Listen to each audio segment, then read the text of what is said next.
আরশের মেহমান করেছেন আল্লাহ, কত শান কত মান মোর কামলিওয়ালা।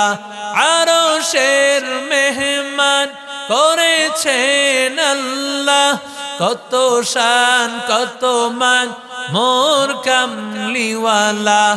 ওগো মদিনাওয়ালা দিদার দাও না, দিদার দাও গো শাহে মদিনা, দিদার দাও গো শাহে মদিনা।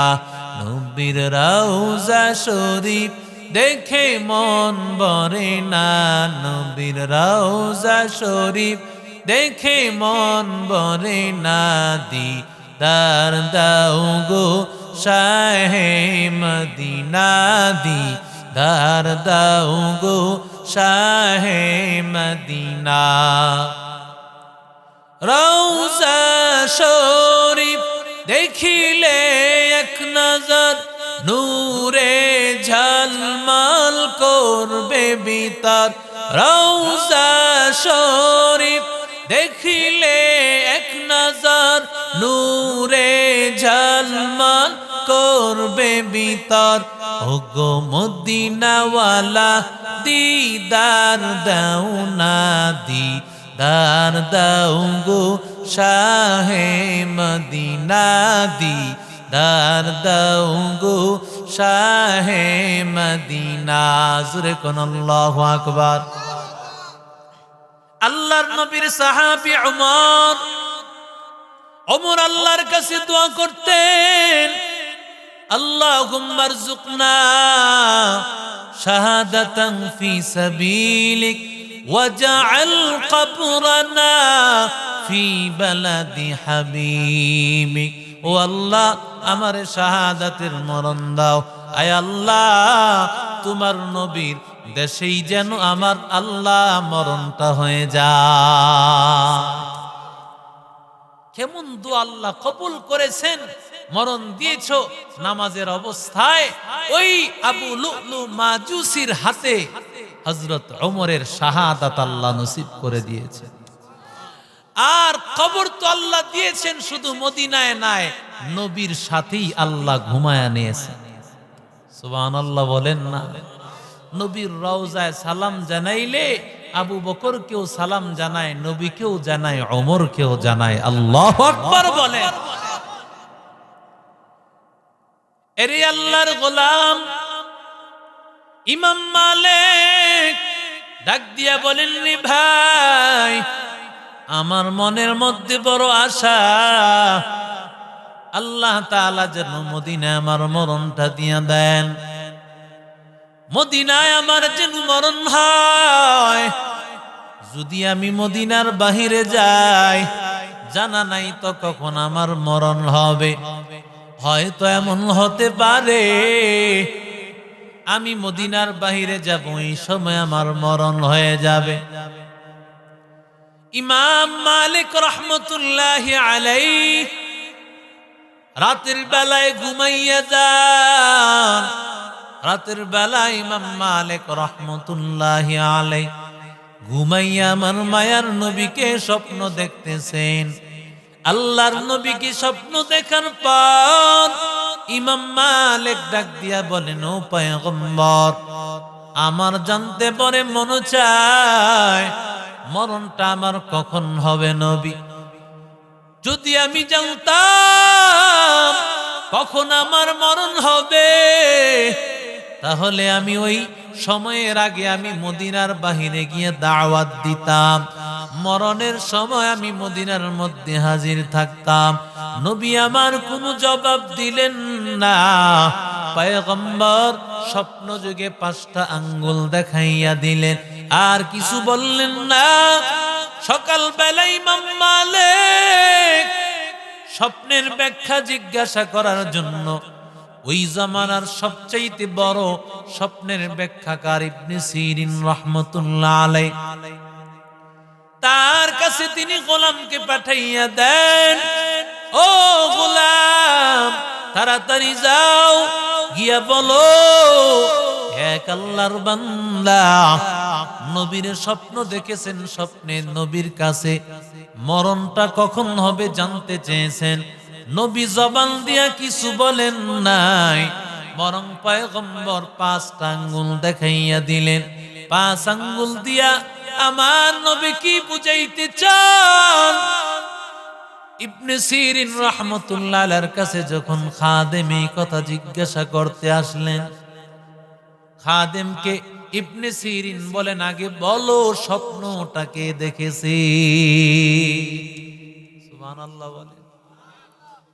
ইবনে সিরিন ওই গোলাম মনে করলেন ইমাম মালিকের কথা বলে আবার কোন বিপদ হয়। কয়েকজন দেখছে মনে করেন, কয় না আগে নাম বলো, না হয় স্বপ্নের ব্যাখ্যা বলা যাবে না। সুবহানাল্লাহ বলে। স্বপ্ন সবার জন্য ব্যাখ্যা একরকম হয় না। এখন নিরুপায় হইয়া ইমাম মালিকের কাছে গেছেন।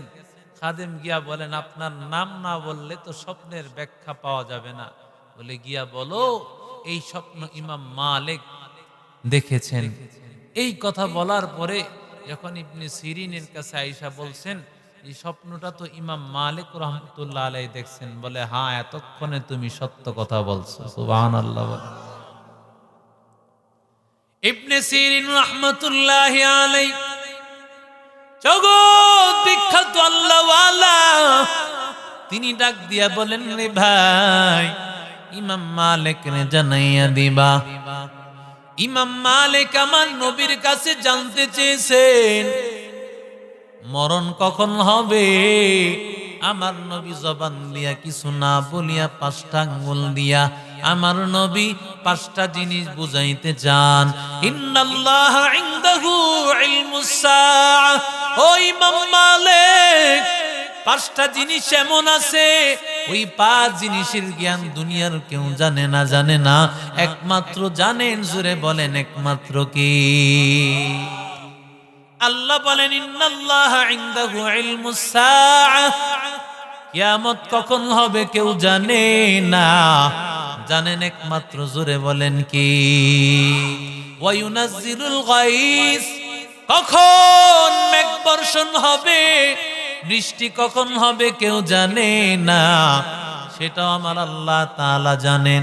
ওয়া ইয়ালামু মা ফিল আরহাম। 3 নম্বর হলো মায়ের গর্ভের মধ্যে সন্তান ছেলে নামে সুস্থ না অসুস্থ। এরে বান্দা, কেউ জানে না, জানেন আমার মালিক। ওমা তাদরি নাফসুম মাযা তাকসিবু গাদা। 4 নম্বরে আগামীকাল বান্দা কি উপার্জন করবা দুনিয়ার কেউ জানে না, জানেন একমাত্র কি? আরো জোরে বলেন। 5 নম্বরে আল্লাহ বলেন, ওয়ামা তাদরি নাফসুম বিআইয়ি আরদিন তামুত।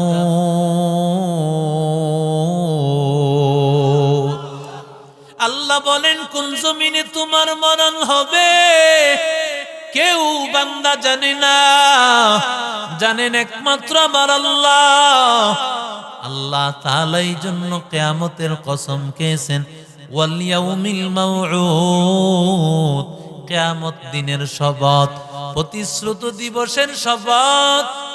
এরে বান্দা, কিয়ামত কখন হবে যদিও জানা নাই, তবে কিয়ামতের আলামত আছে না নাই? জোরে কোন। কিয়ামতের আলামত আমাদের চতুর্পার্শ্বে তালাশ করলে সবই আছে। জোরে কোন, আছে না নাই? কিয়ামতের আলামত তো আমি নিজেও, কারণ যোগ্যরা মারা গেছে, এখন অযোগ্যরা বসে কথা বলে। কথা বলেন ঠিক না বেঠিক? যোগ্যরা আজকে ক্ষমতায় নাই, অযোগ্যরা ক্ষমতায় বসে। যোগ্যরা আজকে জেলখানায় বসে, আর অযোগ্যরা তারা বাদশার মতো করে কথা বলেন ঠিক কিনা? এটাই হলো কিয়ামতের আলামত। কিয়ামতের আলামত তালাশ করতে হয় না, চতুর্দিকে আমার নবীজি যত কিয়ামতের আলামতের কথা বলছেন একটাও আর বাদ নাই। বড় বড় কিছু আলামত ছাড়া, যে সূর্য পূর্ব পশ্চিম দিক থেকে উঠতে থাকবে, ইমাম মাহদী আসবেন, এই ঈসা আলাইহিস সালাতু ওয়াস সালামের আগমন হবে, দাজ্জাল আসবে। এই বড় বড় কিয়ামতের আলামত ছাড়া আর কোন আলামত বাকি? আরো জোরে কোন? সব আলামত। এগুলো নিয়ে আলোচনা করলে ঘন্টার পরে ঘন্টা যে আল্লাহ কি কি আলামত আল্লাহ তাআলা রাখছেন, সব আলামত এখন আছে, সব আলামত আছে। আমি আপনি সব জানি, দেখতেছি, বুঝতেছি, এগুলোই আলামত। এরে আল্লাহর গোলাম, আল্লাহ তাআলা বলেন ওয়াল ইয়াউমিল মাউউদ ওয়া শাহিদিন ওয়া মাশহুদ।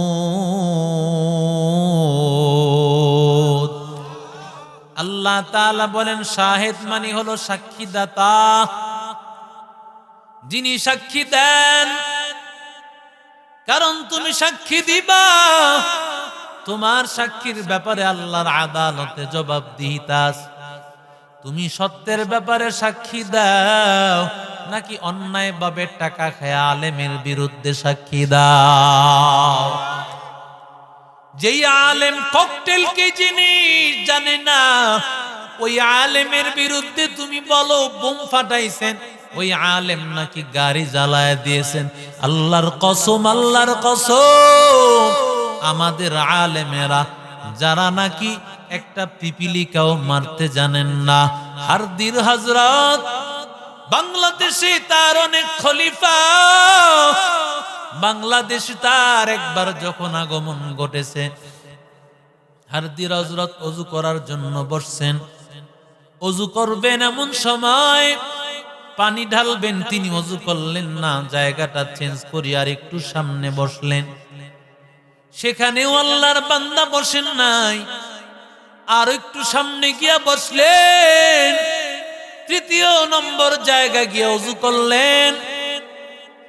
তার মহব্বতের লোকেরা ডাক দিয়া বলেন, ও আল্লাহর ওয়ালি, দুইটা জায়গা আপনি চেঞ্জ করলেন, ওযু করলেন না, ব্যাপারটা বুঝলাম না।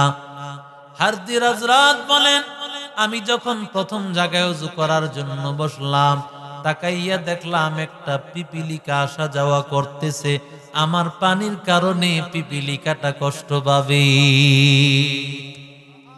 আরো আস্তে কন্যা।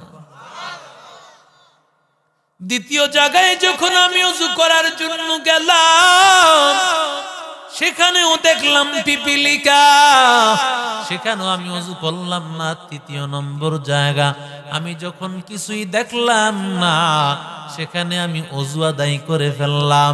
এরে আল্লাহর বান্দা, যেই আল্লাহর গোলাম একটা পিপিলিকাও পর্যন্ত মারেন না, তারা আবার কিভাবে মানুষের মতো এমন প্রাণী হত্যা করতে পারে? ঠিক কিনা বলো? এই জন্য আল্লাহ সাক্ষীদাতার কসম খেয়েছে।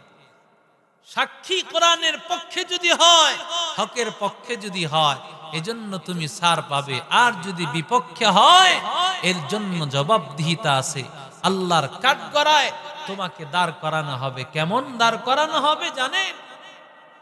আমার মায়ার নবী রাহমাতুল লিল আলামিন পয়গম্বর মিরাজে যখন যান, আমার মায়ার নবী তাকাইয়া দেখেন কিছু মানুষের এই ডান গালগুলো কাটিয়া ফেলতেছে।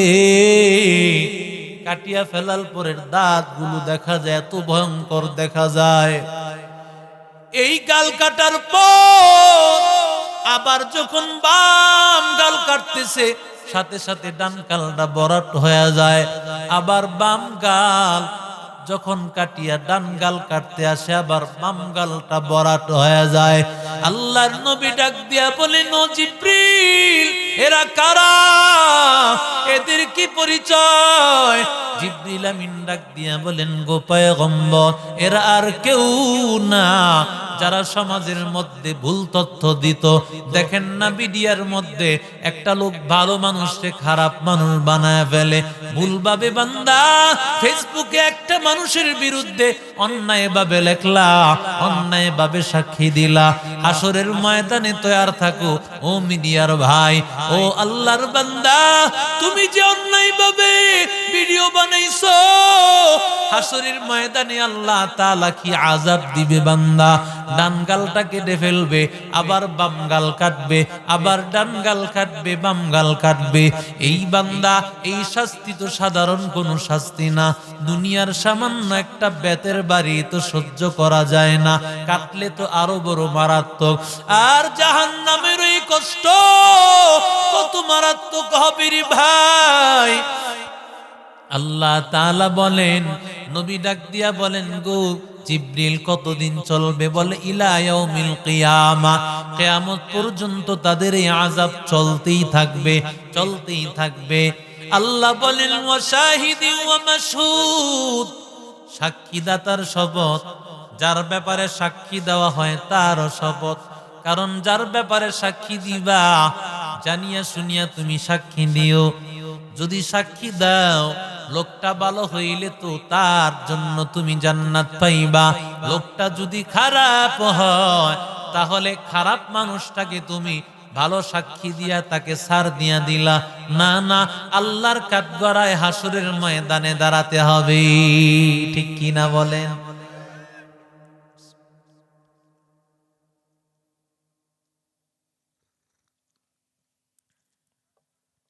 আল্লাহ তাআলা বলেন ওয়া শাহিদি ওয়া মাশহুদ, শাহিদের একটা ব্যাখ্যা হলো সাক্ষীদাতা, আরেকটা ব্যাখ্যা হলো শাহিদের আরেকটা ব্যাখ্যা হলো আরাফা। কি আরাফা? রাহমাতুল লিল আলামিন বলেন কুরবানির আগের দিনটাকে বলা হয় আরাফা। নবী আমার ডাক দিয়া বলেন সিয়ামু ইয়াউমি আরাফা ইন্নী আহতাসিবু আলাল্লাহ আন ইউকাফফিরাস সানাতাল্লাতী ক্বাবলা ওয়াস সানাতাল্লাতী বা'দা। পয়গম্বর বলেন আরাফার একটা রোজা যদি কেউ রাখে, আল্লাহ তাআলা ওই একটা রোজার বিনিময় আগের এক বছরের গুনাহ, পরের এক বছরের গুনাহ আল্লাহ মাফ করে দেয়। মাশহুদের আরেকটা ব্যাখ্যা হলো জুমার দিন।